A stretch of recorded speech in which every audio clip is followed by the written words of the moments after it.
noite a todos. Bem-vindos a mais um Arena Labô. Hoje é o último Arena Labô do ano. Gente, obrigada. Gente, obrigada. Uma coisa linda, nosso público, que fica triste com essas despedidas. Muito obrigada. E antes da gente falar do tema e apresentar todo mundo, eu gostaria de fazer um agradecimento, vários agradecimentos, na realidade, que é a equipe do Teatro Tuca, maravilhosa, que sempre nos ajuda, a TV PUC, todos os companheiros, ao pessoal do Labô, equipe Labô, que trabalha sempre com a gente, a Fundação São Paulo, que possibilita esses encontros aqui, e ao nosso diretor acadêmico, Luiz Felipe Pondé, que também proporciona tudo isso. Então, eu agradeço muito, agradeço todos que tiveram aqui nesses encontros, toda a primeira segunda-feira do mês, desde maio, quando a gente abriu a discussão sobre mercado e religião. Inclusive, esse tema, mercado e religião, é o tema da nossa pós-graduação, Lato Sensu, que começa dia 27 de fevereiro, online, e que a gente espera todo mundo lá. Hoje, o nosso Arena Labô, coordenado e organizado pela professora Maria José Caldeira do Amaral, coordenadora do grupo de mística, junto com a Marilzânia, criou um evento especial, que é a Experiência de Deus e a Psique. Por que ela criou este evento especial? E por que eu estou falando especial? Porque a gente nunca teve tantos coordenadores dos nossos grupos de pesquisa aqui presentes. Então, agradeço a todos vocês e passo a palavra para a Maria José. Obrigada. Boa noite a todos. Vamos começar agradecendo a presença de todos. A gente está muito feliz com vocês aqui. Agradecer a nossa querida heroína, Andréa Kogan, sempre, né? O Labô como um todo e o nosso querido coordenador, Pondé. E deixa eu contar para vocês, a gente vai alterar um pouquinho a programação que foi anunciada, porque eu queria convidar o nosso coordenador do Labô para abrir, né, junto com os nossos colegas, todos psis, que trabalhamos com os nossos grupos de pesquisa, cada um com um tema. Mas eu queria convidar o Pondé para abrir, né, está um pouquinho fora da programação, mas eu pedi para ele abrir o evento aqui com a gente, para falar da experiência de Deus e a psique a partir do pai da psicanálise, né, e foi quem começou toda essa bagunça, né, de psicologia, de experiência de Deus, de experiência psíquica. E aí, Pondé, obrigada por você ter aceitado agora. Acabei de falar com ele agora, ele aceitou. E com a palavra. Bom, obrigado, Maria José, pelo convite nos últimos 5 minutos. É bem típico da Mary Jo, essas coisas, essas surpresas. Então, ela pediu para eu dizer uma palavrinha rápida sobre Freud, esse tema de Deus e religião, que é bastante conhecido, né? Freud, em alguns momentos da obra dele, ele faz referência à religião. A gente sabe que o Freud é muito marcado, principalmente no começo da sua carreira, por um certo positivismo cientificista da época, que via religião com um significativo desprezo, né? E o Freud ele pratica claramente uma análise da religião que a gente pode chamar de redutiva. Ele reduz a religião ou a experiência com Deus aos elementos da sua própria teoria, no sentido de dizer que, no final das contas, é evidente que Deus é uma criação humana, né, mesmo que passe pelo inconsciente ou o que for. Então, portanto, o ateísmo do Freud está bastante presente na forma como ele vê a religião e Deus, entendo que bem distante do que alguns aqui, que vão ser apresentados pelo grupo, falavam. Bom, a gente sabe que, por exemplo, Freud nunca aceitou aquela ideia muito comum de que existiria uma coisa chamada experiência mística, um tal de sentimento oceânico, certo? Que, por Freud, era uma espécie de resto narcísico, célula narcísica, uma coisa completamente, digamos assim, psicológica, né?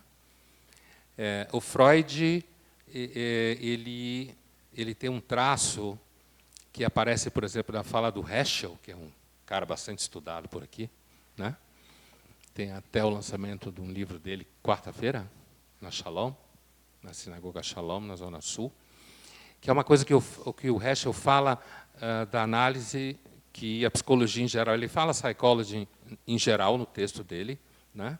No livro dele sobre os profetas, e que ele fala que a psicologia explain away a religião. Ele usa esse verbo, explain away, quer dizer, ao explicar, dissolve, né? Desmancha. Seja lá a experiência de Deus, o que for, o Heschel fala em geral, quando ele está falando da psicologia nessa obra, de que seria uma característica da psicologia reduzir tudo a ela mesma, né? Eu lembro, inclusive, durante muitos anos, quando eu tinha alunos de mestrado e doutorado, eu falava muito para as minhas orientandas da área de psicologia, quando eu ia estudar místicas, eu quero dizer mulheres místicas medievais, eu falava para muitas delas assim, tome remédio e não reduza a mística ao Jung. Lembra?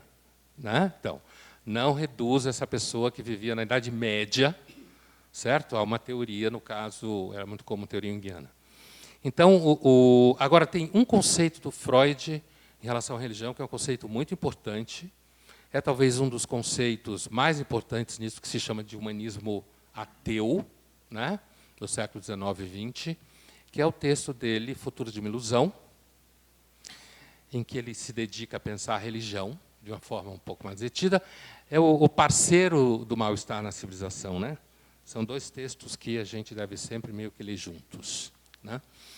E se no mal-estar na civilização o Freud fala que aparentemente a felicidade do homem não faz parte dos planos da criação, no Futuro de uma Ilusão ele diz que a religião é um problema de desamparo, né? Que nós, quando somos crianças e tal, acabamos de chegar no mundo e tal, a gente é criança, está crescendo, a gente sente um desamparo, então a gente imagina que nossos pais vão nos ajudar, né, de alguma forma vão cuidar, numa versão bem sintética. E aí o Freud vai dizer que religião é um processo semelhante na idade adulta. Portanto, a religião é uma forma de enfrentar o desamparo, de alguma forma regressiva. Porque o adulto cola em seres imaginários, né, para protegê-lo do desamparo que é estrutural, ontológico, como se diria em filosofia, né? Então, independente, digamos assim, da análise de religião como claramente uma experiência um tanto sintomática da cultura, esse conceito de desamparo do Freud ele fica de pé como análise antropológica, filosófica, né? E também como uma indagação, né, contínua à religião, quase como se alguém tivesse que provar que Deus existe, independente da gente ser desamparado, né? Aquela famosa hipótese de que se a gente fosse imortal, talvez não existisse religião, porque a gente não teria esse desamparo ontológico. Então, acho que o Freud inaugurou a psicanálise, a psicologia profunda, inaugurou também um tratamento, entre aspas, psicológico do fenômeno religioso, que fez uma escola gigantesca, né? Até hoje aqui, ó. Obrigado. E você? Obrigada, Pondé. E eu vou falar o nome de todo mundo aqui e agradecer vocês, que, quando eu convidei, todo mundo respondeu prontamente. Esse é um tema que ele já foi discutido no nosso antigo NEMES, que é o Pré-Labor, nosso grupo de pesquisa, aqui, da PUC São Paulo. E foi importante essa introdução do Pondé, porque aí, a partir de Freud, claro que as colocações vão ser bem diferentes, né? Então há um embate, há uma controvérsia nessa questão, né? Na experiência de Deus e a psicologia. E lembrando que a psicologia, nós somos filhos do iluminismo, né? A psicologia nasce a partir desse momento onde a experiência humana passa a ser ciência, né? E Uma das disciplinas que tem se dedicado a compreender a experiência de Deus é a psicologia. Mais especificamente, a psicologia da religião. E as considerações a respeito das mais diversas linhas de pesquisa dentro da psicologia da religião estão em diálogo com os teólogos, filósofos e pensadores religiosos na interface entre o que a experiência do sobrenatural tem a dizer à psicologia, e aí tem essa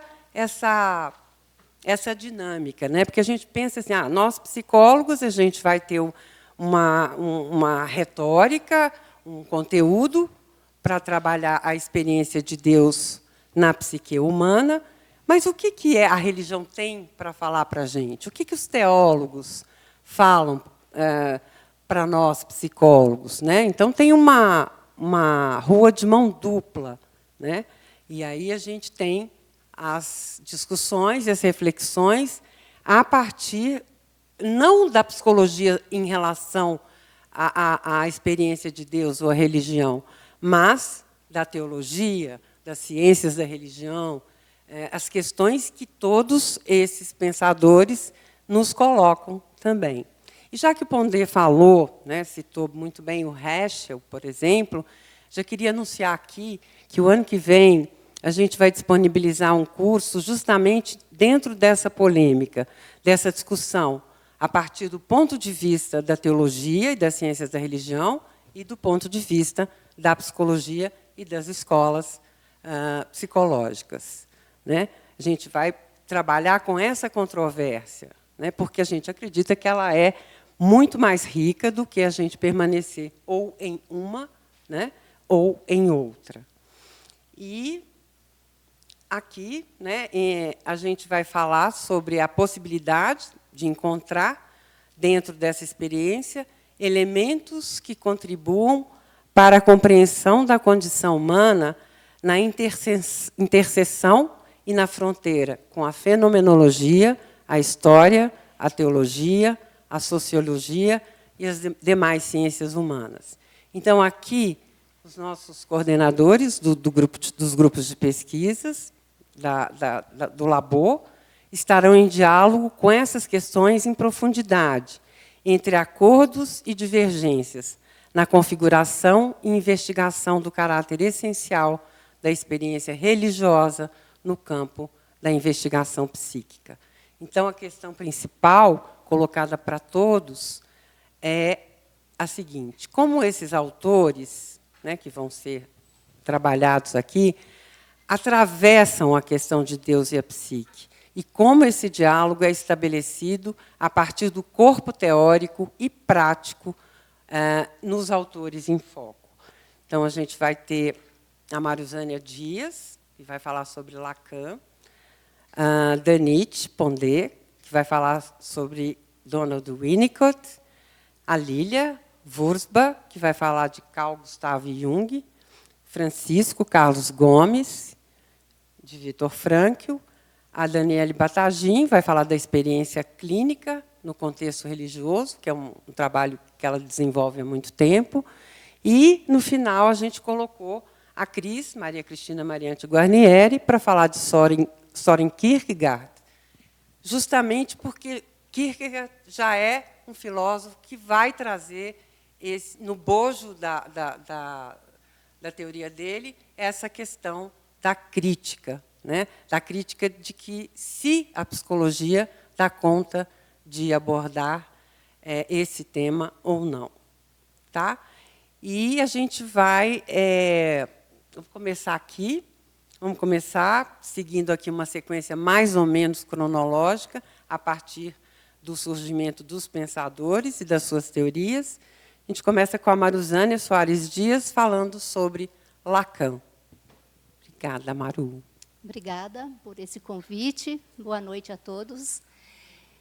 Obrigada, Pondé, que você já fez a introdução aí, falando de Freud, porque para falar de Lacan sem Freud não dá. Porque Lacan vai justamente resgatar, né, em Freud, toda uma teoria relacionada à questão da religião.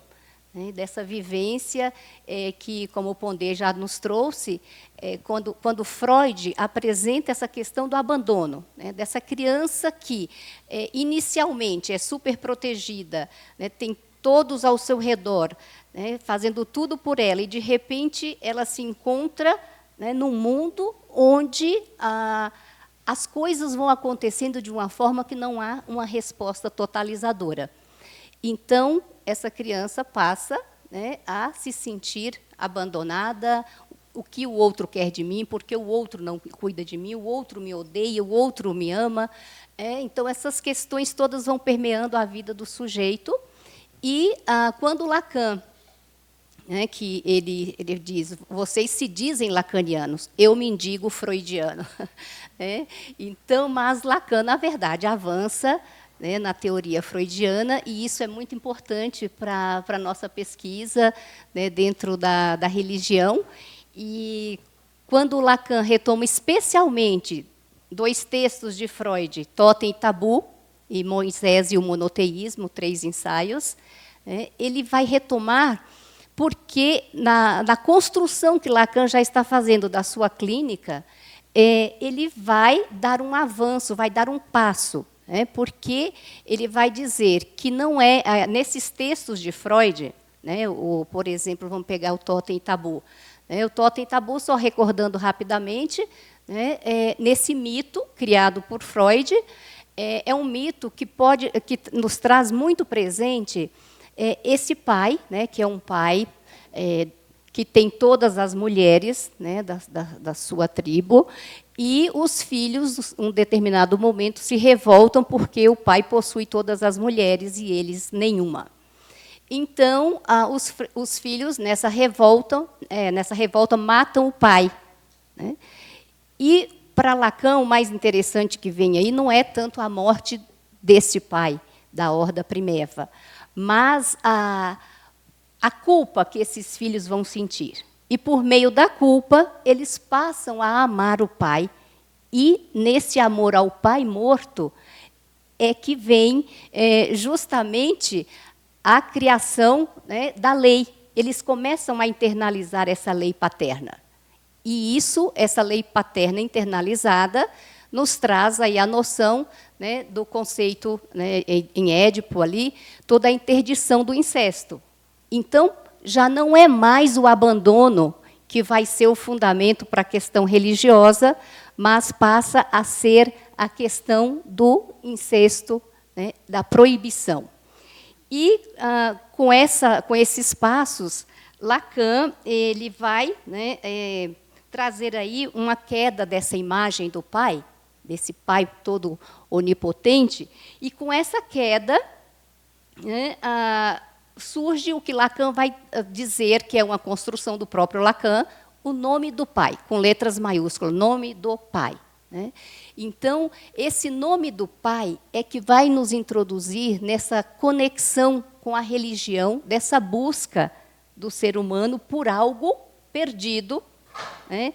E que essa interdição vai nos trazer pela ligação do amor, né? No seminário mais ainda, de Lacan, seminário 20, ele vai trazer muito presente a questão do real, né? E, para a gente entender mais em Lacan essa questão da religião, essa conexão do ser humano com o religioso, ele traz 3 dimensões, né? A dimensão simbólica, né? A dimensão imaginária, né? E a dimensão real. Na dimensão simbólica, nós temos aí, né, a palavra, né, como nos fala já em São João, né, o verbo se fez carne, né? Então, isso, essa consistência, né, que aí passa a termos um simbólico, um Deus que nasce carne, que se faz homem, né, esse Deus, na pessoa de Jesus Cristo, que morre.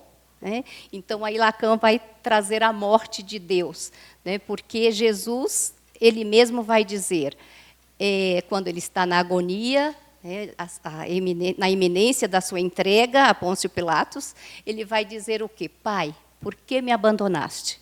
Ali no Horto das Oliveiras. Então, ele se sente abandonado por esse pai, mas, no entanto, ele não se entrega a isso. Faça-se a tua vontade, como queres, não a minha. Então, Lacan vai trazer esse fato, né, do cristianismo, como ele considera a verdadeira religião, porque o cristianismo presentifica, nesse momento, né, o real, né, de um Deus que não tem como ser denominado, né, apesar de que toda a teologia nos traz várias denominações para Deus, né? Deus amor, Deus isso, Deus poderoso, Deus que protege, né?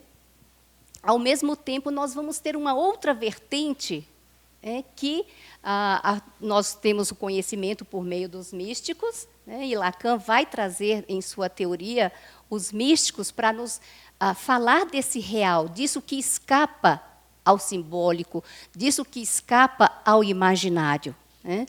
E, nesse momento que Lacan traz as místicas presentes, e que nós temos visto bastante lá no nosso seminário, né, na nossa pesquisa, como o místico ele consegue sair disso que a teologia até então fundamentava, né, de representar Deus pelos nomes.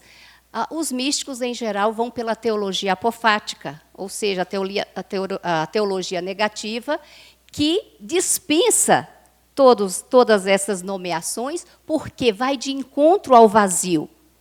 Aquilo que, em geral, nos amedronta, né, esse vazio, esse buraco, essa ânsia que não tem fundo, de repente, isso passa a ser enfrentado pelos místicos pelo seu oposto, que é retirar as nomeações e se deixar cair nesse vazio, né? Ter essa relação outra com Deus, e que o místico, na tentativa de transmitir sua experiência de gozo místico, tenta escrever alguma coisa, e o próprio místico vai dizer, né, eu tento dizer, mas nunca consigo traduzir a experiência vivida. E Lacan vai citar Teresa d'Ávila, vai citar São João da Cruz, as beguinas, como pessoas que trouxeram muito presente essa questão que ele desenvolveu, essa teoria, em relação ao real. Então, nós vemos que tem uma conexão entre a psicanálise e a religião nesse ponto, embora o real, né, trabalhado na questão clínica, né, vai tratar da questão da mulher, né, que, como a mulher, com letra maiúscula, esse A não existe. A mulher existe uma a uma, né? Então, também, nessa questão, a psicanálise lacaniana vai trabalhar esse real, esse indizível, e que nunca poderá ser dito tudo. E, enquanto esse mesmo real é trabalhado na religião por essa via, né, desse indizível de Deus, e que os místicos conseguem nos trazer de uma forma muito vivaz, muito presente, embora eles não consigam transmitir exatamente essa união que o místico traz muito presente da sua relação com Deus. Então, teríamos muito a dizer, mas a gente deixa para a nossa conversa por aqui. Obrigada.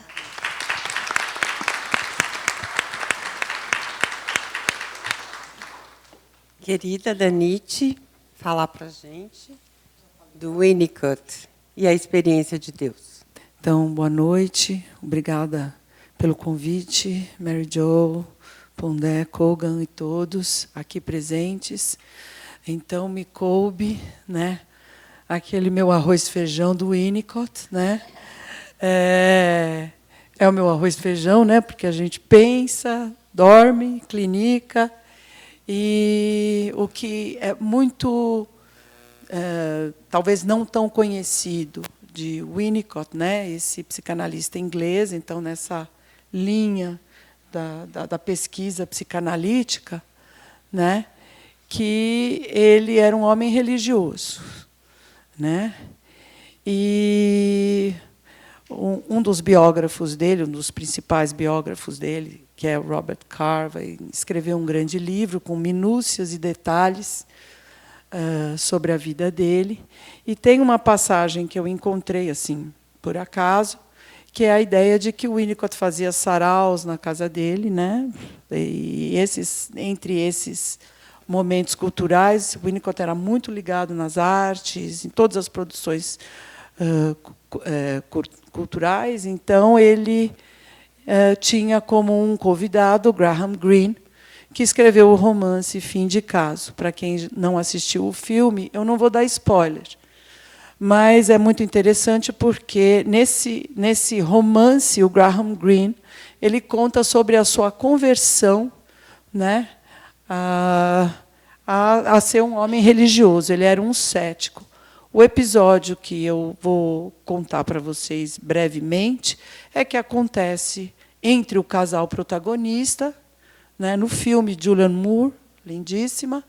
Então, acontece uma situação entre o casal de amantes, né, é um caso, né, há um triângulo amoroso, e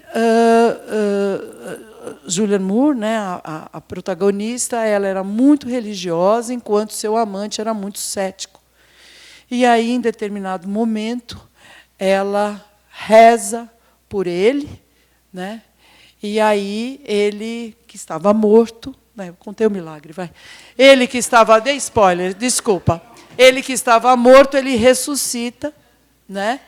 E quando ele chega e ele encontra ela rezando, arqueada, rezando, desesperada, porque eles estão sob o bombardeio dos alemães, né? Eles estão sob esse bombardeio dos alemães a Londres.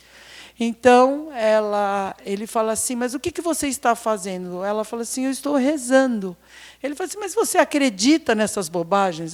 Ele tinha acabado de ressuscitar, né? Sabe nada do que tinha acontecido. E ela fala assim, você só acredita naquilo que você vê? Ou seja, você só acredita no concreto. Então, o Winnicott ele vai ter toda um desenvolvimento teórico, clínico, super importante, porque a ideia que não é o desamparo que produz a possibilidade, a capacidade da experiência religiosa, não é da ordem da lei, tampouco, né? E nem da ordem do real, né?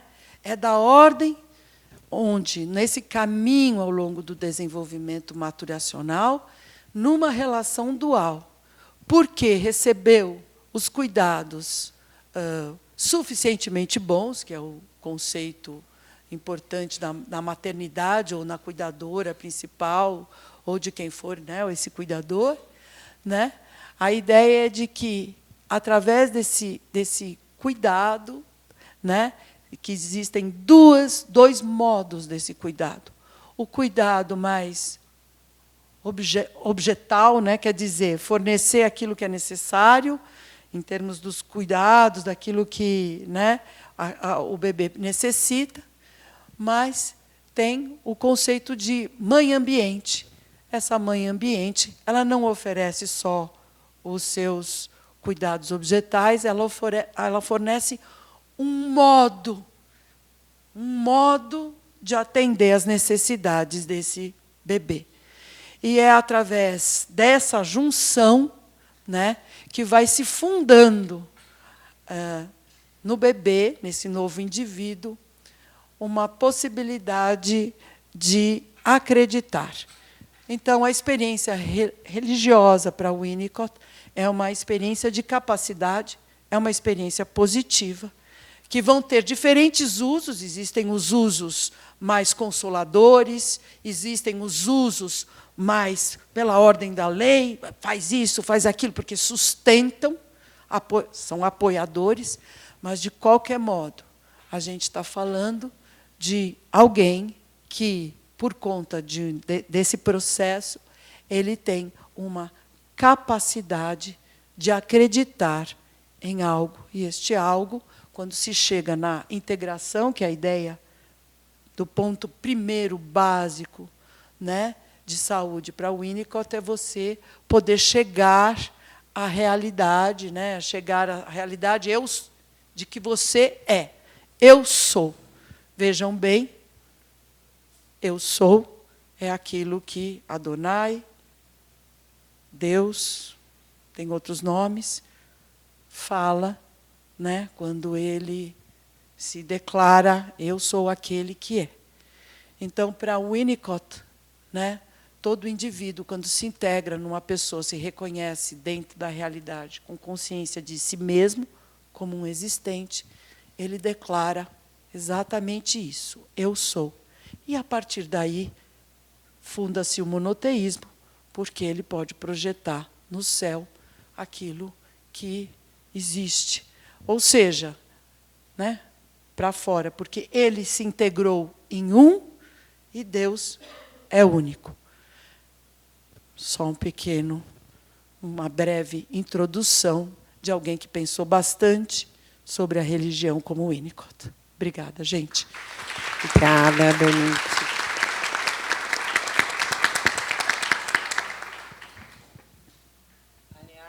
A gente vai deixar isso para discussão, né? Mas uma das frases mais marcantes do fim de caso é: Deus não me deixa em paz.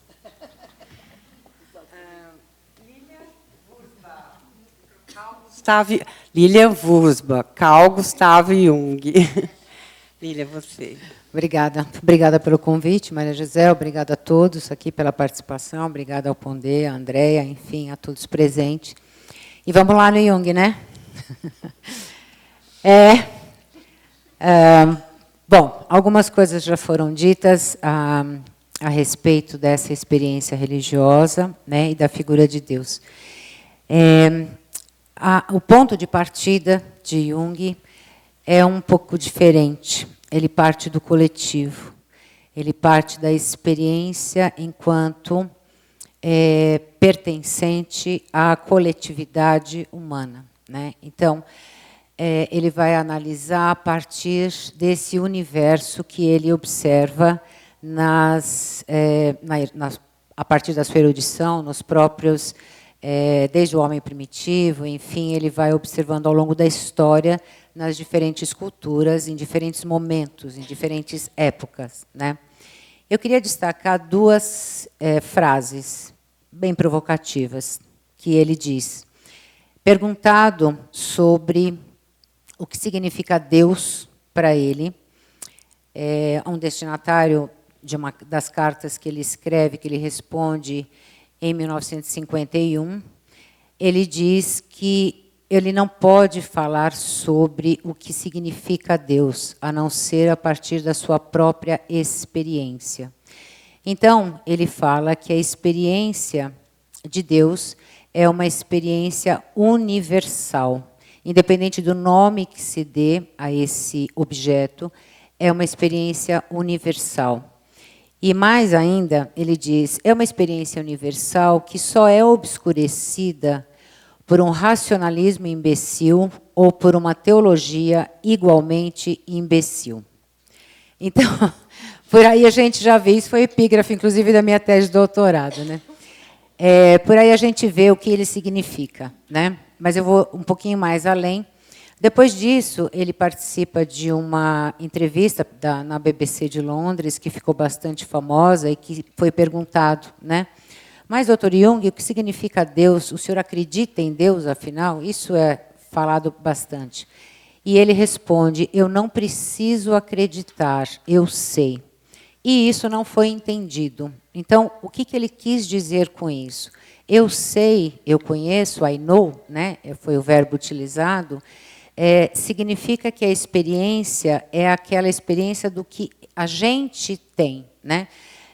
Todas as imagens, todas as ideias, todos os enunciados são processos psíquicos. Esses processos psíquicos se referem a um objeto, no caso, a um objeto transcendental, mas apenas o indicam, não produzem o objeto. A questão metafísica, por isso que ele fala, ele critica a teologia, inclusive, a questão metafísica está fora do campo da psicologia enquanto ciência. Porém, a experiência de uma imagem divina, de uma imagem, da imago Dei, de uma totalidade, E isso está presente em toda a experiência, por isso que ele fala da experiência universal, da experiência humana.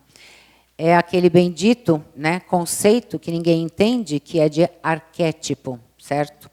Então, é a primeira marca, né? E que as pessoas falam e não sabem do que estão falando, né? Aí é que está, né? Ó, Pai, perdoem, porque eles não sabem o que dizem. Mais ou menos por aí. E por que não é compreendido? Porque essa experiência é uma experiência que transcende a nossa consciência, né? Mais uma frase, justamente por conta dessa entrevista que ele deu, e choveu um monte de comentários, de críticas e de equívocos, né, de interpretações equivocadas.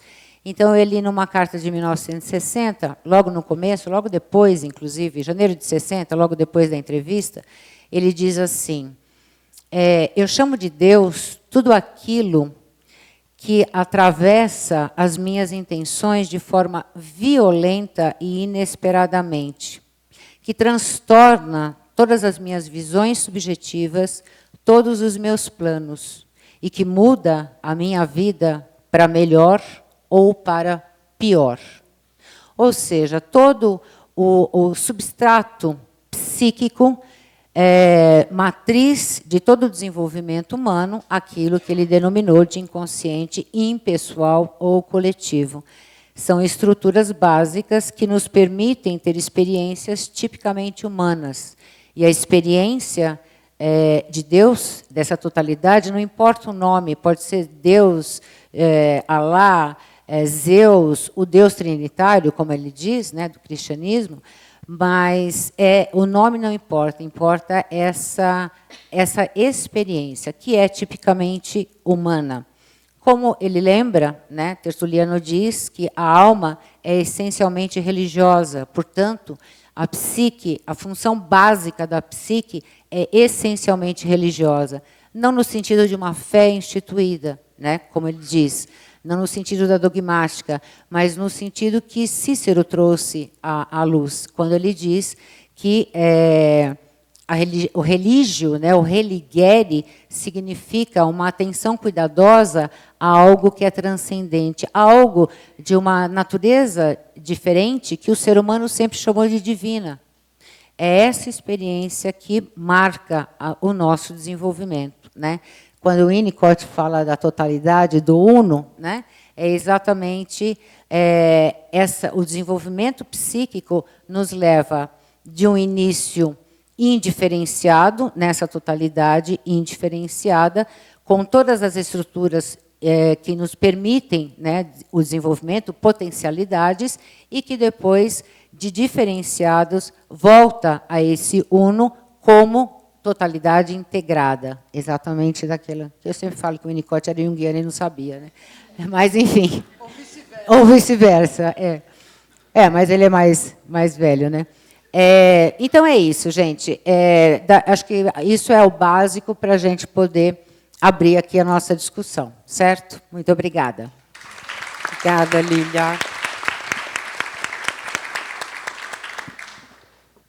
Agora, nosso querido Francisco Carlos Gomes vai falar para a gente sobre Viktor Frankl. Boa noite. Obrigado pelo convite, né, de estar nessa mesa maravilhosa, com essas mulheres maravilhosas, portanto, o bendito entre as mulheres. Né? Isso é coisa de Deus. Bem, mas me cabe aqui falar de Viktor Emil Frankl. Né? Também Frankl, da Escola de Viena, inicia-se com Sigmund Freud, já apontado aqui pelo professor Pondé, né? Depois uma escola de Adler, e a terceira escola de Viena, que é a logoterapia e análise existencial. Bem, vida e obra de Frankl muitas vezes caminham juntas, então eu sempre começo a contar essa história pela própria história do autor, né?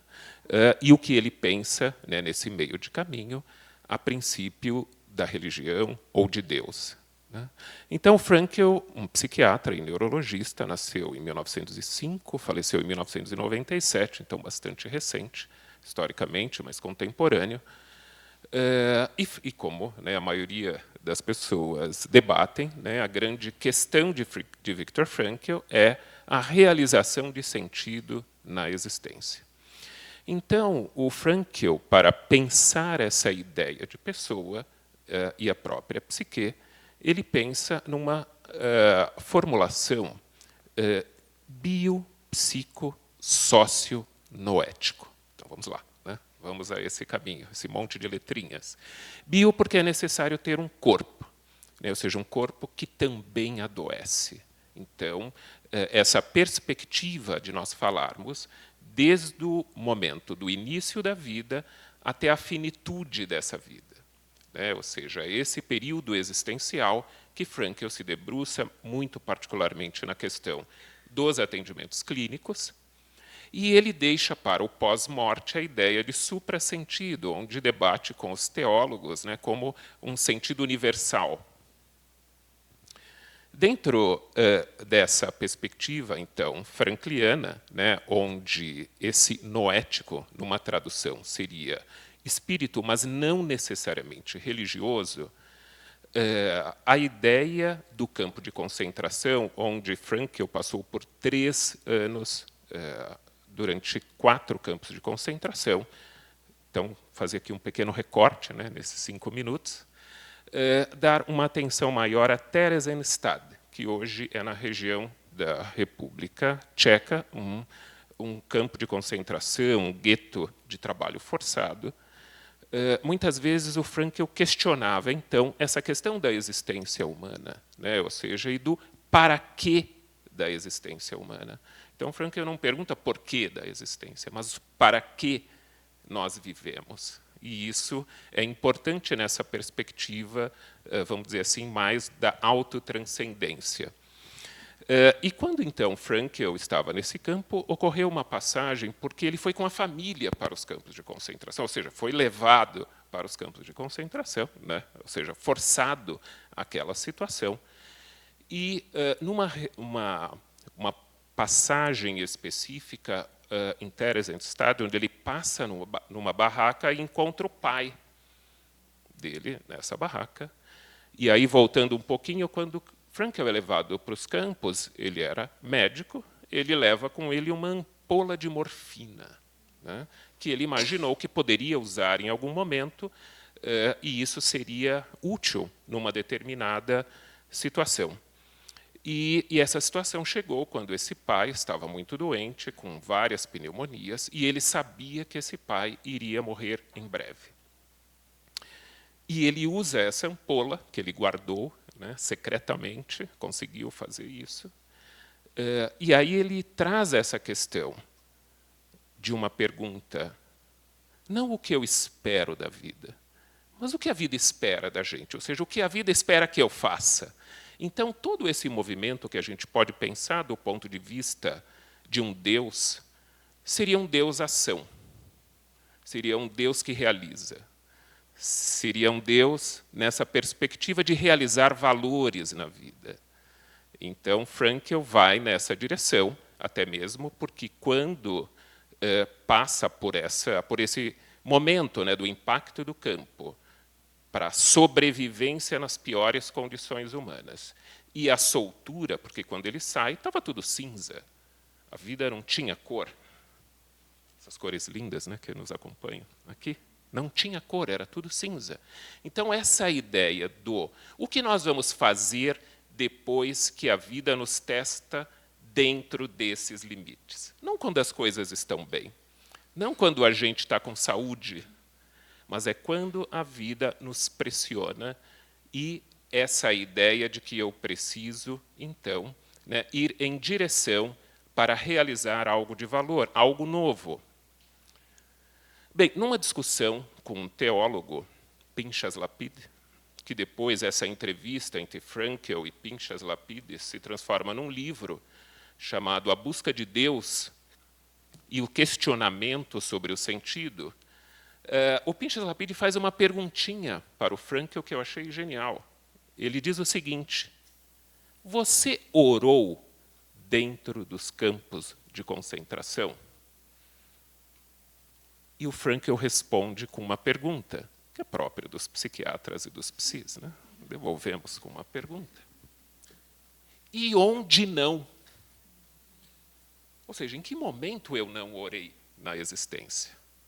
Até mesmo porque, quando o Frankl tinha uma possibilidade, diferente do Freud, ali, né, de sair de Viena, quando estoura a guerra, e o Frankl resolve ficar. Mas por quê? Porque ele pensou justamente nos pais. E ocorreu uma passagem de Viktor Frankl, onde estava bastante desanimado, triste com aquela situação que evoluía, né, para tudo isso que nós conhecemos. E ele pega um pedaço de uma pedra e, quando ele chega em casa, ele pergunta para o pai, esse mesmo pai que posteriormente ajuda nesse momento limite da vida,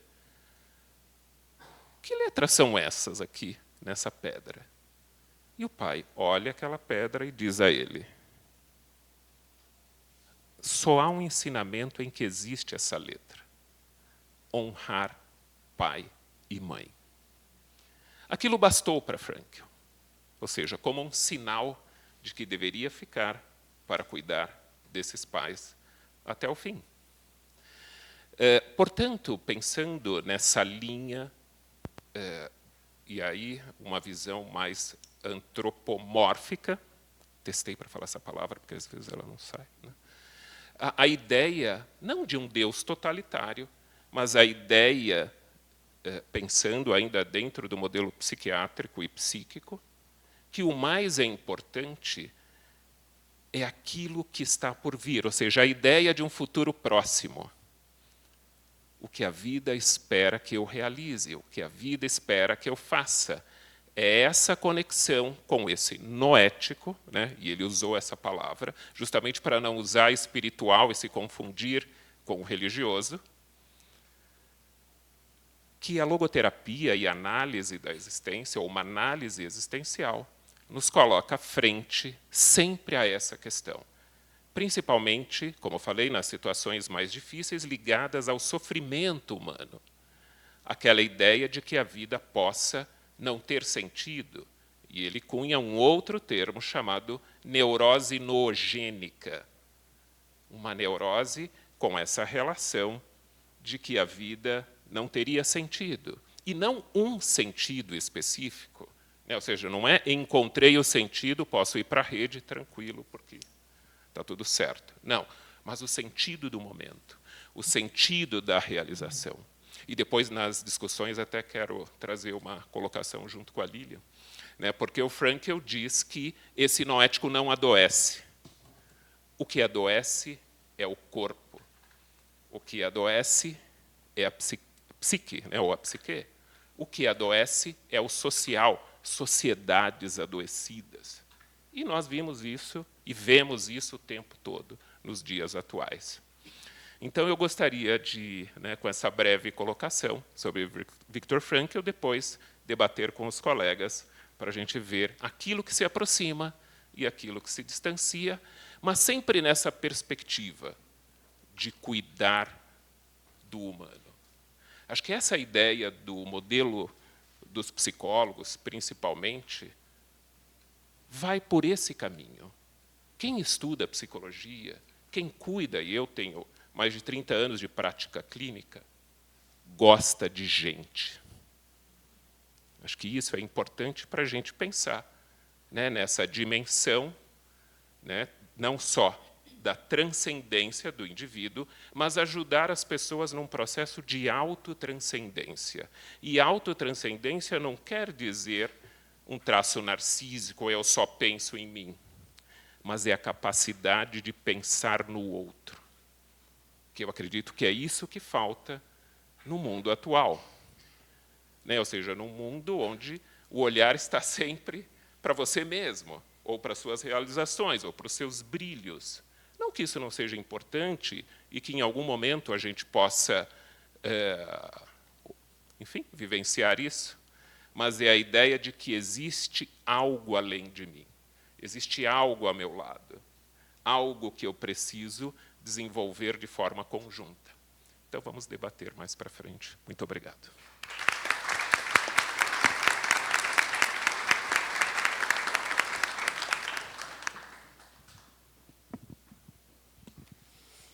Daniele Vatagin, vai falar para a gente da experiência. Ela tem uma longa experiência dentro de uma congregação religiosa, ela é psicóloga e trabalha, né, com os membros dessa congregação.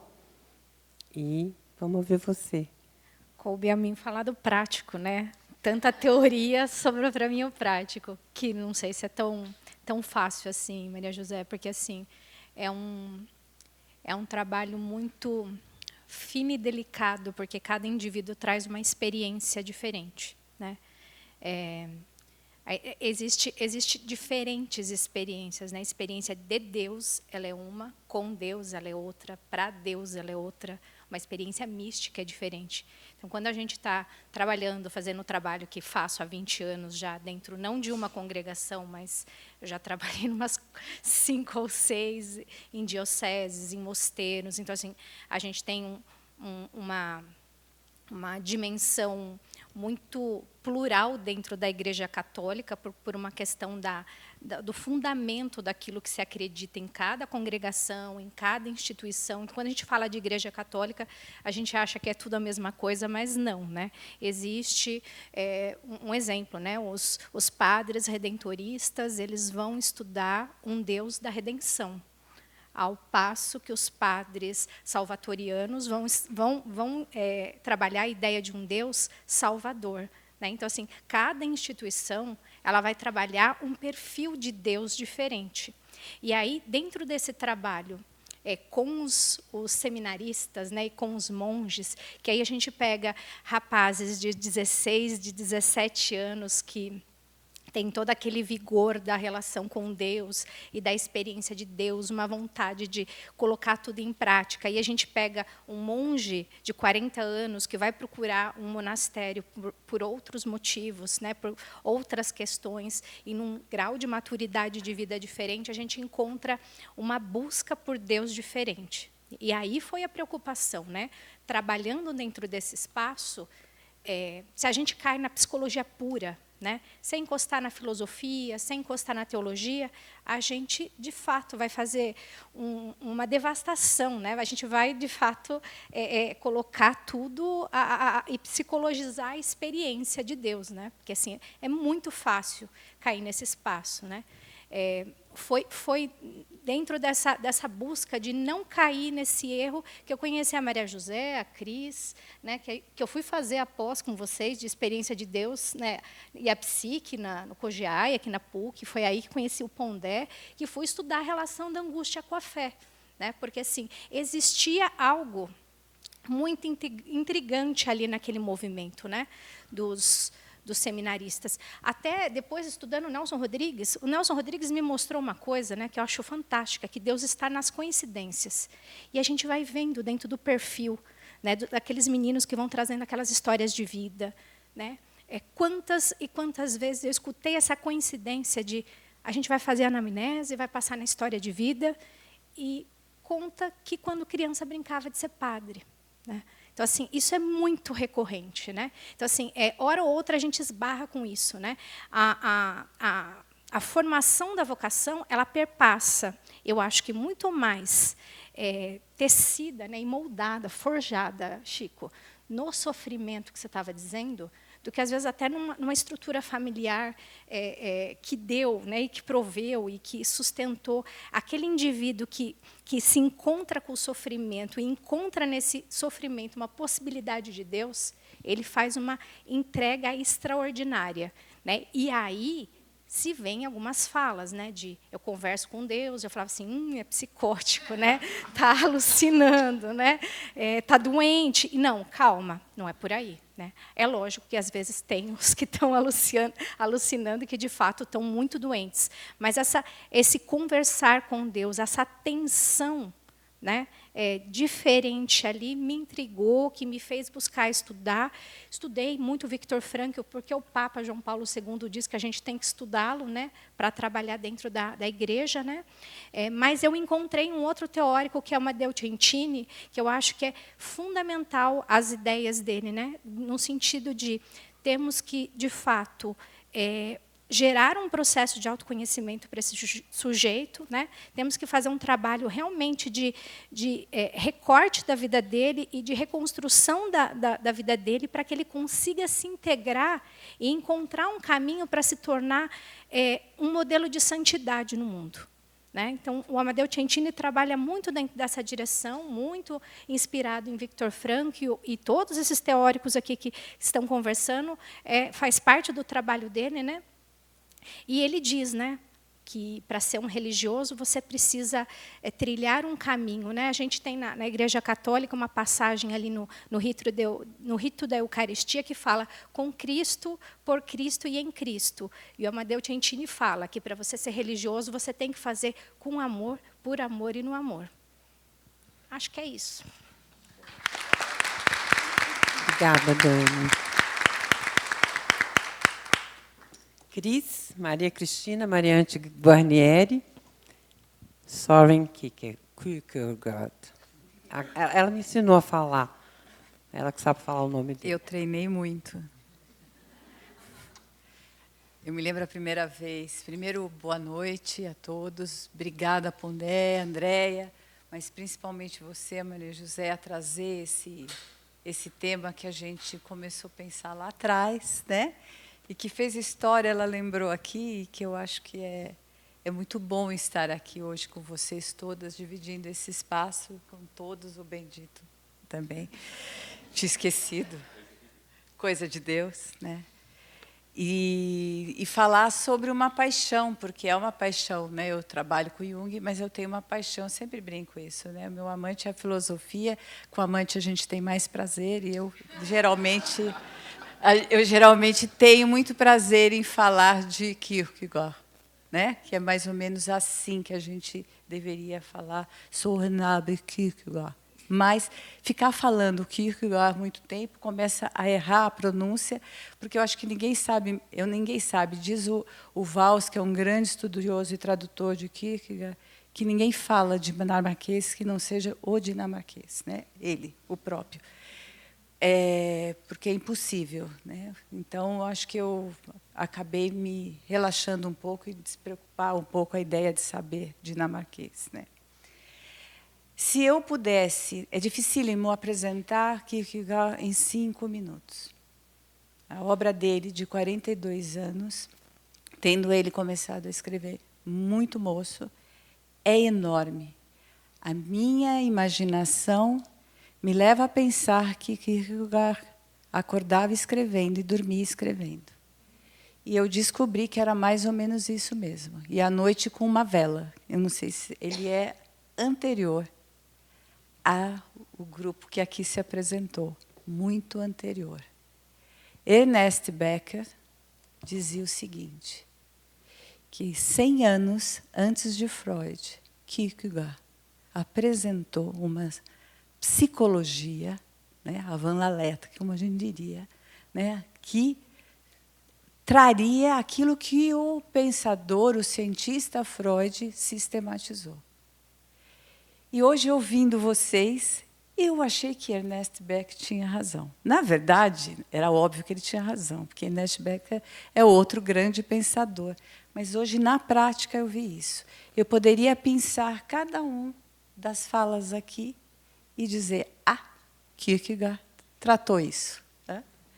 Mas eu vou tentar dizer que ele, a palavra dele, eu peguei aqui, sobre a pequena obra dele.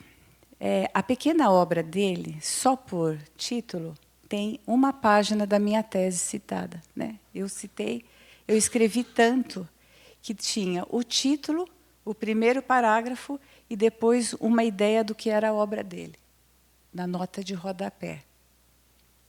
Então, eu não vou me atrever a dizer que eu estou falando sobre Kierkegaard, né?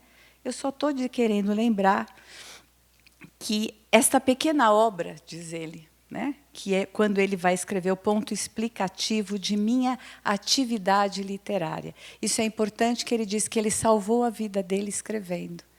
Ele é um escritor, ele é um contador de histórias. Ele vai dizer que essa pequena obra disse o que ele é como autor. Fui e sou um ator religioso. que toda a minha atividade literária relaciona-se com o cristianismo, com o problema de tornar-se cristão, com objetivos polêmicos diretos e indiretos contra esta formidável ilusão que é a cristandade, ou a pretensão que todos os habitantes de um país são, enquanto tais, cristãos. Este é Kierkegaard. Ele brigou com a igreja, ele brigou com os pensadores, ele ia lá, conheceu e se entusiasmou com Hegel, como todo mundo, mas ele brigou com a sistematização de Hegel. Ele, de certa forma, queria entender o indivíduo diante de Deus, sem ter a mínima ideia e não admitir que se reduzisse Deus a qualquer coisa, nem mesmo ao cargo de bispo, como ele tinha o seu grande inimigo e com quem ele desafiou o tempo inteiro sobre o que se chamava, o que era um cristão. Tem uma passagem que ele fala sobre ser um homem sério, algo bem defendido pela igreja naquele momento, e ele se perguntou assim, Paulo, vou falar da minha, não vou conseguir citar, não está aqui essa passagem, mas ele disse assim, Paulo era casado? Não. Paulo tinha filhos? Não. Paulo ganhava bem, vou agora resumir, usava bem a internet, ganhava, né? Estava no Insta com milhões de curtidas? Não. Paulo, então, não é um homem sério. Quando Paulo não é um homem sério, eu não sei exatamente quem somos nós, né? E é esse questionamento que ele faz. A psicologia encontra Kierkegaard dentro da filosofia, dentro da psicologia existencial, da psicologia fenomenológica, a gente encontra Kierkegaard quando começa a estudar, né? Não quando começa, mas quando a gente começa a enxergar, a olhar as diferentes abordagens, por uma razão muito simples. Ele é o cara responsável por angústia ser um conceito para nós, né? Ele é o cara que enfrentou a questão da angústia e colocou ela como um conceito, justamente para que você pudesse preservar a experiência em confronto com a especulação, com a tentativa de racionalização, com a possibilidade de escrever sobre esse afeto, que, ao mesmo tempo, é substância do ser, né? E a gente não apreende. Por sinal, hoje a gente medica. A gente não sabe muito bem o quê, mas a gente medica, né? Porque está alguma coisa fora do eixo. Kierkegaard escreve conceito de angústia, traz ali toda uma ideia a partir da narrativa religiosa, mas principalmente é neste texto que ele vai dizer que filosofia, teologia e psicologia se encontram numa tensão polêmica, construtiva, profícua, rica, né, para falar da condição humana. É um atrevimento, acho que, tentar reduzir a obra de Kierkegaard a um conceito de angústia, mas ela é a mais conhecida, né? Principalmente pelo mundo psi. Então, eu resolvi entrar por ela para dizer que conceito de angústia fica no que ele chamava de obra estética. E a tradução do Kierkegaard traz para a gente, romantizado, um aspecto dele que é simplesmente mais um aspecto sentado na sala conversando com a gente. Kierkegaard não escrevia no próprio nome a sua obra estética. Ele colocava vários pseudônimos que tinham direito a falar sobre a condição humana a partir do olhar. Mas não eram simples pseudônimos tipo Cris ou Maria Cristina, né? Ou Guarnieri ou Mariante, sabe Deus. Não é um aspecto assim, um nome como... muito tempo eu pensei em algo como assim, escrever sobre outros nomes. Não. É uma representação, é um ator. É aquele que entra no palco com uma personagem. Ele entra no palco sabendo de uma história que apresenta um aspecto da condição humana. Ele adorava teatro. E ele fazia isso passeando, né? Ele ia ao teatro todas as noites, às vezes só para ficar no intervalo, justamente para ver a representação, não da peça, mas das pessoas que iam lá assistir. E na ida dele, na volta dele, ele conversava com todo mundo. E ele queria entender quem era essa pessoa. Como é que essa pessoa estava nesse mundo? O que ela representava? No que ela acreditava? Era com essa pessoa que, de certa forma, ele também construiu os seus personagens e cada um deles foi apresentando uma temática importante de reflexão. A angústia, que é por onde eu escolhi entrar e que eu vou falar só um pouquinho mais, é uma espécie de substância de ser. É o nosso ser. Para ele explicar isso, ele vai contar da narrativa bíblica o fato de que éramos todos inocentes, né? Ou melhor, no casal, Adão e Eva, a inocência estava instalada, a angústia estava como sonho, ele diz, como potência. Lá, naquele momento, Deus, que deixa, né, todo mundo como... todo aquele paraíso, coloca na mão de Adão para que ele cuide, né, na mão do homem e da mulher para que ele cuide, é tudo seu, exceto aquela árvore e a outra árvore. Não importa se é do bem e do mal, da vida eterna, que a gente nem chegou, a gente chegou só na do bem e do mal, então a gente não importa. Tudo é seu, está tudo aqui, viva com isso, mas aquela lá, não. Né?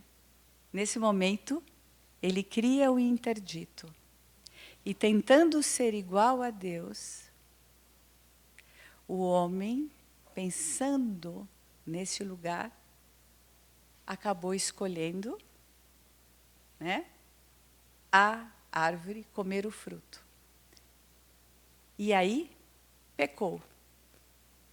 No melhor da palavra, porque pecado significa errar o alvo. E ele errou. Porque para ser Deus, precisa sustentar o sim e o não. Precisa sustentar as polaridades, fazendo aqui uma brincadeira com o meu outro grupo de pesquisa. As polaridades, né? Precisa sustentar a atenção. A angústia que estava então dormindo, que leva a essa tensão, a esse desejo, a essa ânsia, ali ela desperta. E ao escolher, né, o sujeito em liberdade, na condição de livre, ao ter escolhido, se aprisionou na própria condição de angústia. E é isso que a gente faz. A angústia nos leva a buscar tudo isso que a gente tem, mas também nos prende, né? Nos deixa numa cela infinitas de possibilidades, infinitas da qual a gente não sabe o que é que vai escolher, e a gente é condenado a escolher. Mesmo quando você não escolhe, você está escolhendo. E isso se repete o tempo inteiro. A gente escolhe para se livrar da angústia, e é só a ação que vai condenar a angústia, a gente escolhe para se livrar da angústia e fica aprisionado no mundo de representações, se aprisionado na não liberdade, na não verdade, e nesse lugar da não verdade, Kierkegaard vai desenvolver um outro texto que se chama Doença Mortal, Desespero Humano até a Morte, e ali ele vai fazer o que alguns autores percebem divinamente, um DSM 0. Acho que essa é a palavra. Lá nós temos do DSM é aquele manual de diagnósticos, obrigada, né, que a gente tem aí, ele fez o 0, mas o 0 é o anterior, aquele que vai contar como é que a gente lembra, como é que a gente, lidando, primeiro, todos somos desesperados. Aquele que, desse momento, pensou que não era, é o pior de todos. A hora que você descobriu que você não é desesperado, você pensou agora, mas eu não sou desesperado, você está ferrado. Porque você não tem nem consciência que é. Né? Então, e ele fala isso. O pior desespero é aquele que não sabe que é desesperado. E dentro da análise do desespero, isto é, da nossa condição na não-verdade, é que ele vai descrever a tentativa de sintetizar liberdade, necessidade, finitude, eternidade e finitude, possibilidades, né? Possibilidades e finitudes, eu aqui confundi todos, mas ele vai trabalhar com o tempo, né? O eterno no tempo, né? Aquela possibilidade, a necessidade de escolha, ele vai fazer a referência de uma diversidade de percepção. Por exemplo, eu vou dar uma ideia para vocês. O que ele coloca lá como um humor. O pensamento que vai ao infinito e a ação que não se realiza. Né? O pensamento vai ao infinito e a ação está finita, mas não se realiza. E ele começa a descrever isso. Quando você acaba, você olha, gente, ele está falando da depressão. Pense nas pessoas deprimidas. Aonde vai o pensamento dela? Em que lugar a ação dela fica? Está lá. 100 anos antes de Freud. Somente porque ele estava se perguntando sobre este ser que ele entende só diante de Deus. Melhor exemplo, a gente pode depois falar aqui, é uma obra dele, Temor e Tremor, que ele coloca, como dizia um comentador dele, de uma passagem bíblica, que é o sacrifício de Isaac, deste tamanhinho, assim, um parágrafo, ele escreve um livro, só para entender o que significa fé. Depois de a gente entender isso, a gente vai ver que a única coisa que pode combater a angústia é a fé. Aí você fala, eu tenho fé. Leia Temor e Tremor. E aí você vai ver se você é apenas resignado ou se você tem fé. Eu vou precisar terminar, que já estão me dizendo, você vai contar histórias demais. Mas eu queria dizer que eu não falei 2 pedacinhos da obra Estética, porque há uma passagem, e nós vamos chegar, que é Temor e Tremor, também é uma passagem, haverá uma passagem para a gente chegar para a obra religiosa, onde há os discursos edificantes, e só para terminar ele diz, lá, na obra religiosa, você encontrará muito do estético necessário para lhe compreender. Volte lá no estético, que lá também você vai ler o religioso que está presente ali. Isso tudo para dizer assim, mas não tem a ideia de estádios? Também tem. Mas o que eu posso falar, além disso? Ele chega e pega todos vocês e disse assim, pensar diante de Deus é pensar na psicologia deste homem e fazer uma antropologia da nossa condição humana, talvez com mais complexidade, como merece, sem muita redução, porque ele é avesso às sistematizações. Muito obrigada. Obrigada, Cris.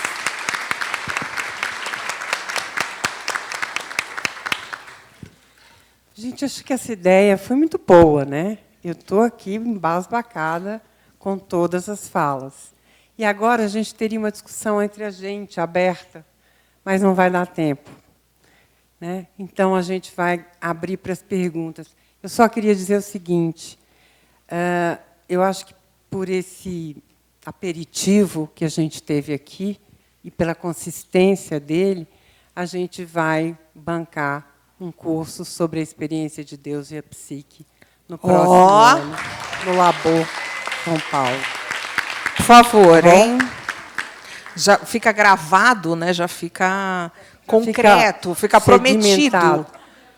Gente, tem muitas coisas prometidas no Arena Labor, né, para o ano que vem. Aguardem. Vamos lá. Depois eu faço os agradecimentos a você. Gente, eu vou pedir assim, quem quiser pega o microfone e fala, não dá para todo mundo responder tudo, tá? As religiões são instituições organizadoras de Deus. Sistematizam, teologizam. Nesse sentido, esses deuses das religiões poderiam ser considerados ídolos, seja Jesus, Nossa Senhora, Alá, etc, etc. Os místicos e as místicas são mais cuidadosos, evitando essa engenhosa fábrica de ídolos. Chamam Deus de nada e resistem à redução de Deus a ídolo. Pergunta, na psicologia clínica, é possível distinguir os ídolos do nada com N maiúsculo? Na experiência dos pacientes, há essa distinção dentro da terapia psíquica? Eu acho, Andréia, que o caminho de santidade ele faz isso. O Amadeu Tintini ele faz um traço assim do formato de perfeição que o homem busca, da diferença da santidade. O santo, ele se reconhece pecador, ele é humilde por natureza, ele não tem vaidade, ele é a vivência da virtude. Agora, o perfeito, ele se vangloria da sua virtude. Então, hoje a gente tem, dentro do cenário religioso, e não do cenário religioso católico, mas eu acredito que outras denominações, pessoas que transitam nesse espaço de sou um ser de perfeição, e isso não é dentro do conceito, né, desse autor, o caminho adequado aí para você trabalhar, e a palavra é trabalhar, né, com Deus, você precisa ter esse encontro com a santidade. Então, sim, quando você está na psicologia clínica, você vê, sim, ali naquele vocacionado. Por isso que eu comecei a minha fala dizendo existe a experiência com Deus, de Deus para Deus, e a experiência mística. Então, assim, à medida que aquele sujeito vai trazendo a relação dele com Deus, ele vai deixando claro se ela vai para essa vertente de idolatria, se ela vai para uma vertente mercadológica, de interesses pessoais, de autorrealização, porque tem pessoas que se entregam para esse ofício para se realizarem individualmente, né, pessoalmente. Sim. Então, você vê claramente a distinção disso na prática, Andréia. Mais alguém quer falar sobre isso? Não deixa a Cris falar, que ela falou muito tempo. Vai, Quero só falar. Mas eu vou falar de Kierkegaard, tá bom? Então, fala você. Fale! Não, que eu queria comentar, que eu gostei bastante dessa, que não conhecia, mas essas diferentes facetas da relação com Deus, assim como a gente conversou sobre vários modos de se relacionar com Deus. E dentro da clínica winnicottiana, a ideia é a consideração de que os modos de ser, eles levam a você a experienciar diferentes modos nesta relação com Deus. E nos modos de ser está marcado, logicamente, aquelas conquistas maturacionais ou aquelas que não foram conquistadas. Então, agora eu vou contemplar a Cris. Eu vou falar aqui, lendo aquele livro maravilhoso, Negação da Morte, né? Você tem toda a razão, que Kierkegaard fala coisas que eu aprendi lendo Winnicott, né? A ideia do filistianismo, né, que Kierkegaard vai dizer a respeito de uma relação com a religião, onde existe, na verdade, um mimetismo, né, de uma relação com a religião, no sentido de você passar pelos preceitos ordenados, pelas leis, pelos rituais, de alguma forma, mas que são vazios, né? São vazios de uma experiência pessoal, algo daquilo que a gente falou, não é uma questão dogmática, é uma questão existencial, né? É uma questão de como você se relaciona, e isso está integrado em você e está integrado, né? São palavras, não, o jargão winnicottiano, da ideia de integração, né? Todas as experiências no mundo, né? Todas as conquistas são coisas de integração. Então, quer dizer, tudo é um acúmulo de experiência a ser integrada. E você carrega com você. Isso é o que está no modo de ser. Então, você sai por aí reproduzindo, através dos seus modos de ser. Pode ser relação com os outros e pode ser na relação com Deus. Então, acho que essa distinção é muito importante quando a gente fala na experiência de Deus, no psiquismo. Ou seja, existem experiências que nascem da angústia, para dizer que não só nasce da angústia, né, segundo o Winnicott, porque todo mundo falou angústia, desespero. Eu me senti quase como falando psicologia positiva aqui, gente. Não. Eu falei assim, nossa, gente, eu sou tão otimista, né? Psicologia positiva. Eu falei, não, é uma experiência de algo mais enriquecido, nesse sentido, né? Por quê? Porque você tem uma possibilidade de se relacionar entre o seu subjetivo e o real, e compartilhar com os outros. Esse é um conceito winnicottiano dos mais importantes, motivo pelo qual ele foi muito apreciado por Lacan, mas ele não gostou muito de Lacan, quero dizer, que é a ideia da transicionalidade.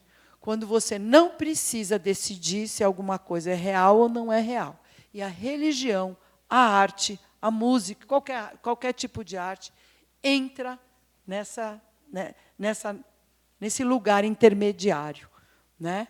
Então é uma potência, uma possibilidade. E quem faz isso cerebralmente, Cris, como você falou, né?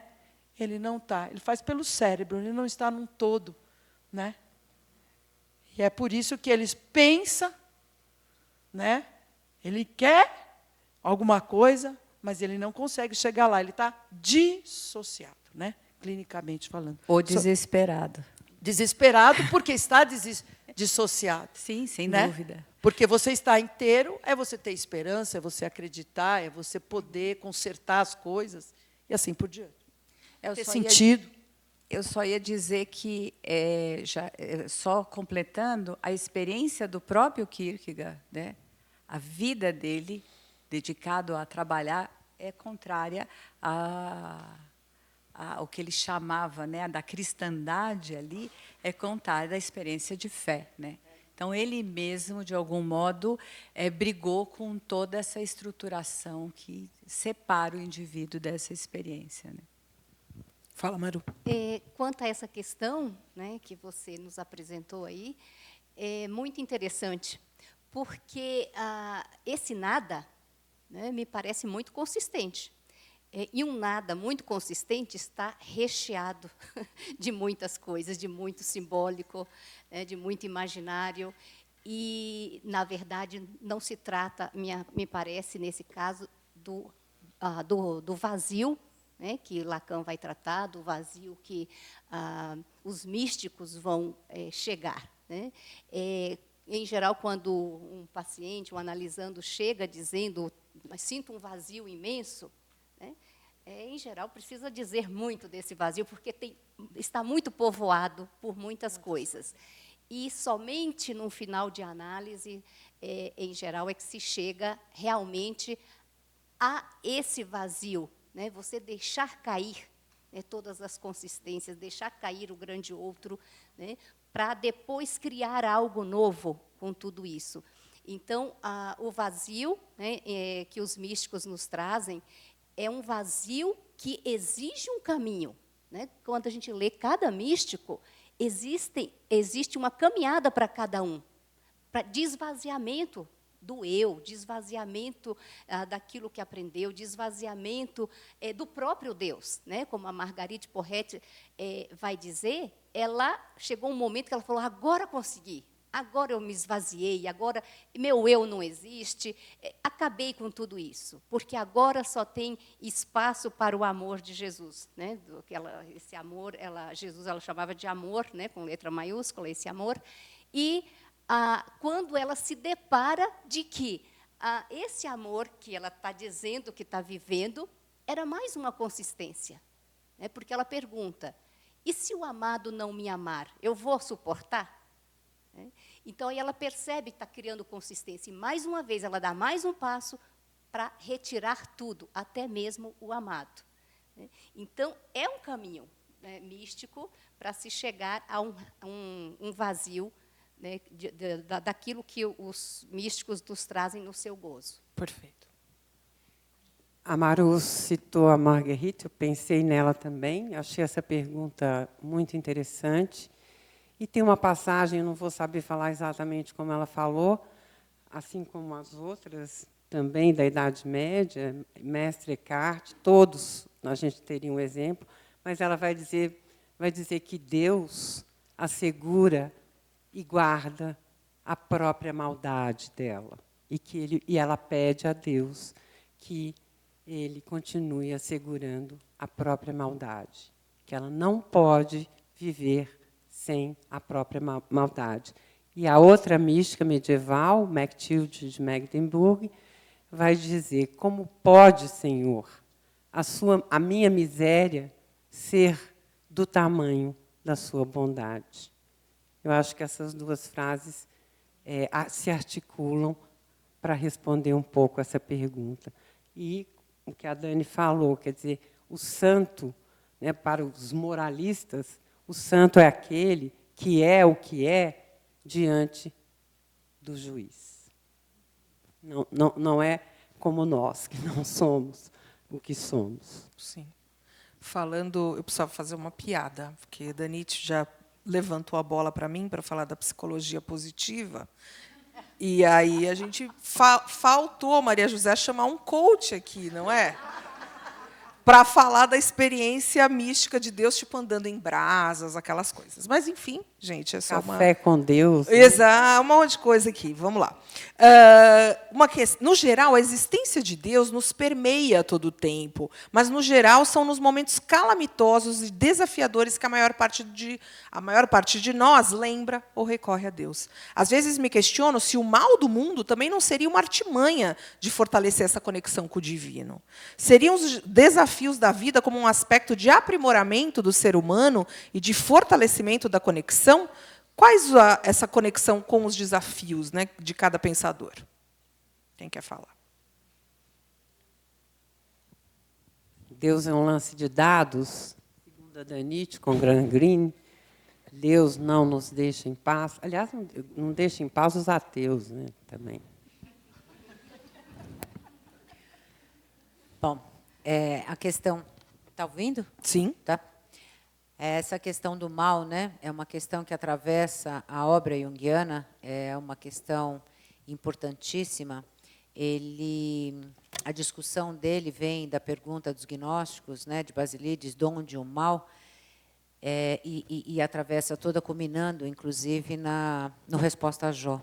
Então, trazendo como pertencente à condição, uma existência. Ele critica a doutrina da privatio boni, o summum bonum, né? Então ele critica, de certa forma, a apresentação de um Deus monoteísta e sempre bom, e vai introduzir esse questionamento de que esse mal tem existência e está presente em toda a nossa jornada, né? E chega a dizer, inclusive, quando ele publica a Resposta a Jó, chove um monte de crítica, para variar, né? Porque ele vai trabalhar essa questão dentro de um universo religioso, mas vai considerar a partir de uma perspectiva psicológica, e ele vai dizer que a tarefa do ser humano, eu não vou lembrar exatamente, mas uma das cartas, respondendo a essa questão, ele diz: a tarefa do ser humano daqui para frente, né, muda com a encarnação, justamente porque não é mais seguir uma lei, né, de um rei poderoso, ou ser obediente a um pai amoroso, mas sim assumir a responsabilidade sobre sua própria vida. E o que significa assumir a responsabilidade sobre sua própria vida? Significa olhar exatamente para esse lado negativo, esse lado sombrio que nós carregamos na nossa existência, e não apontar para o outro, né, sobre a culpa de alguma coisa que você tenha feito, e sim assumir a responsabilidade sobre os seus próprios atos. Mais ou menos isso. Então, de fato, é uma questão bastante importante, né, dentro da psicologia junguiana. Só para completar um pouquinho daquilo que vocês falavam do vazio, né, outra questão também que ele traz é: você só pode experimentar, né, essa vida interior. Nós estamos sempre vivendo em dois mundos, né? O mundo externo e o mundo interno. A gente sempre está vivendo os opostos: o mundo orgânico, o mundo psíquico, o mundo material, o mundo espiritual, o mundo consciente, o mundo inconsciente. Ou seja, o ser humano vive em dois mundos o tempo inteiro. É a causa do sofrimento, é a base do sofrimento humano. É essa tensão, né, entre esses opostos. E como a gente está sempre nesses dois, como que a gente experimenta esses objetos, né, essas coisas? Ele diz: você só pode entrar em contato com essa profundidade que nós denominamos como divina, como Deus, seja lá o nome que for, a partir do momento que você não projeta mais nas coisas, nas pessoas e nos seus próprios pensamentos. Ou seja, mais ou menos o que o mestre Eckhart diz no Sermão 52. O homem pobre de espírito é aquele que não tem, que nada quer, que nada sabe e que nada tem. Se tiver um espaço esperando Deus, ele ainda tem alguma coisa, né? Sem contar, né, uma das falas maravilhosas e muito coerentes, né, com o que ele diz, estou falando aí do Jung, que é ele dizer publicamente, né, que ele foi muito criticado, principalmente pelos teólogos. Ele foi criticado dos dois lados. Os psicólogos o abominam e os teólogos também, ou seja, ele não tem muita saída, e ele mesmo assume que fala, ele mesmo fala que a teoria dele é epistemologicamente furada e que melhor desistir dessa questão e ficar com a experiência, e a experiência individual. E tem um momento que ele diz: tornei minha vida miserável, porque eu queria que Deus ficasse fora das conjecturas humanas, né? E virei um bobo místico. Mas consegui ver a luz no fim da escuridão. Chico. Bem, vamos lá, né? Dentro dessa perspectiva de que essa ideia, né, da proximidade de Deus quando as coisas não vão bem, né? Ou seja, quando, né, mais uma vez nós somos desafiados, principalmente pegando esse gancho do sofrimento humano. O Viktor Frankl escreve um texto bastante interessante chamado A Tese do Otimismo Trágico. Eu achei interessante porque a Danit coloca, né, essa questão: puxa, estamos quase aqui num positivismo, né, ou seja, quase numa positividade tóxica, que é o que acontece, né, muito no mundo atual. Por quê? Porque se retira nessa positividade tóxica muito daquilo que, vamos dizer assim, nós vamos passar durante a nossa existência. Então, na tese do otimismo trágico, tem muito a ver com uma tríade trágica, chamada sofrimento, culpa e morte. Todos nós vamos passar por essas questões durante esse período existencial. E, de acordo com Frankl, o que está em jogo, então, é como é que nós vamos superar essa tríade trágica. Né? O otimismo trágico não é um otimismo só para olhar o lado positivo da história e aí encontrar sentido só nessa ocasião. Não. Eu posso viver uma situação bastante difícil, com muita angústia, e mesmo assim encontrar sentido. Quando Frankl estava com aquela ampola na mão, né, ou seja, podendo ali oferecer ao pai, que estava numa condição muito precária, aquilo trouxe muita angústia, mas estava coberto de sentido. Eu acho que esse é um ponto importante para a gente analisar. E pegando aqui uma fala, né, da Dani, né, que fala da prática, né, Dani? Quando eu dei esse exemplo do Frankl cuidando de seu pai naqueles últimos momentos de vida, então eu vou trazer uma história prática, Dani, da minha vida. Quando eu cuidei do meu pai nesse momento de passagem, que também gerou muita angústia, mas é nesse momento tênue que, mais uma vez, nós precisamos dar uma resposta à vida. E, nesse período, né, bastante difícil, eu não sou médico, não tinha uma ampola comigo, né, mas eu sou psicólogo, e eu consegui um leito para que ele pudesse ter uma morte digna. Há um detalhe interessante, né, a gente está falando do mundo psi, ou desse mundo do cuidar. Geralmente, os homens estão fora desse jogo. Quando a gente vai para os hospitais e nós olhamos as pessoas cuidando de outras pessoas, geralmente são mulheres. Os homens também estão fora desse jogo, né? Ou seja, quando nós temos que lidar com essa questão que não é nada agradável, mas que nós vamos passar por ela e temos que dar uma resposta. Então, nesse período, que eu vou colocar como o mais agudo, que são aqueles momentos finais, né? Ou seja, aquele momento que você sabe, eu como profissional de saúde sabia que momento era esse, eu tive uma experiência muito interessante com meu pai nesse momento de passagem. Né? Assim, primeiro, ele tinha um adenocarcinoma, um câncer que já não tinha mais ali uma conexão de cura, portanto, tínhamos que enfrentar essa situação. E eu estava junto com ele numa emergência oncológica, não sei se aqui alguém já transitou nesses campos, não é nada agradável, né? E estávamos ali conversando, né, e tendo essa experiência de diálogo, e ele se assustou muito com isso naqueles momentos finais, porque ele não entendia lá, há quase 40 anos atrás, que eu disse a ele, olha, eu vou fazer psicologia. Né? Ele olhou assim para mim e falou, puxa, podia ser contador, né? Sei lá, uma coisa mais prática, né? Psicologia. Né? Mas, naquele momento, ele entendeu essa ideia do cuidado, essa ideia de alguém que estava numa condição pior do que ele ao lado, e eu estava auxiliando, porque até já, em alguns momentos, cuidei de pacientes nesse hospital X. Né? Então, essa ideia de um otimismo trágico vem nessa condição, né? Ou seja, de entender que, nesse momento, antes de partir, você precisa dizer, eu te amo. Você precisa dizer, né, o quanto foi importante essa relação durante esse tempo existencial. E se nós tivermos a condição de poder realizar isso com as pessoas significativas na nossa história de vida, nós podemos realizar sentido.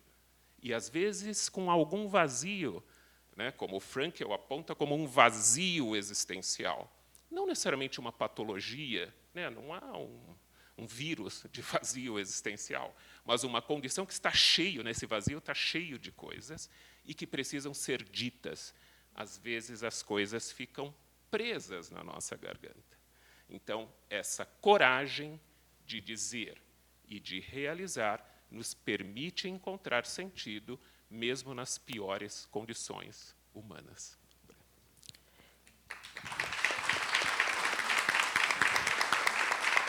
Eu queria agradecer todo mundo, queria agradecer todos que estiveram aqui. Eu sei que muitos estiveram conosco em todos os arenas, especialmente hoje, Maria José Caldeira do Amaral, nossa querida coordenadora, junto com a Maru, do grupo de Mística, Lilian, nossa coordenadora do grupo de Jung com Cris, Dani, coordenadora do grupo de Nelson Rodrigues, Chico, coordenador do grupo de Sentido, Vitor Frankl, Danite, coordenadora do grupo de Crise do Amadurecimento, Cris, de novo, coordenadora do grupo de Morte e Pós-Morte comigo.